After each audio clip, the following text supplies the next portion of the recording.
Chag Sameach, everybody. A lot of times during Chanukah, we hear vorts about lighting the candles, the menorah, and those are all great. But sometimes we forget to mention the actual story.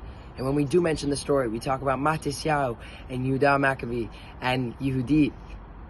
And even though the Rashi Mesachim says if it was not for Yehudit, when she went and killed the general, that we wouldn't have had the miracle of Chanukah, we're still missing one character, one figure in the story of Chanukah that cannot go unnoticed, and that is Matisyahu's daughter, Chana. During that time, the story of Chana, it was the custom in Rome for the Roman governor to rape every single woman on her wedding night. Every single one. And Chana said, this is enough. And on her wedding night, she inspired her brothers to run into the Roman camp and kill the Roman governor and help spark this revolution. Chana stood up for what she believed was right and went against totally the norm. And who else do we know? A character in Tanakh?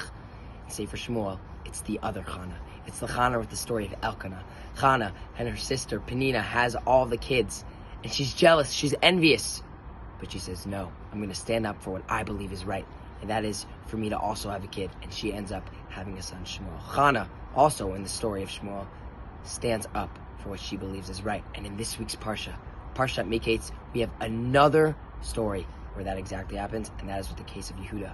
Yehuda says when he needs to bring Binyamin back down to Yosef, he tells Yaakov, I will do it, I'll give up my life. Rashi says he even offered his Olam Haba if he didn't bring back Binyamin. When we stand up for what we is right, like Chana by the story of Chanukah, like Chana by the story in Shmuel, and like Yehuda in this week's Parsha, when we're brave, when we act and we believe in what we're passionate about, whether it's impossible or what's seeming like could never happen, or whether we're just going against the norm, it's important to be brave and act with inspiration. Have a great Shabbos, everybody.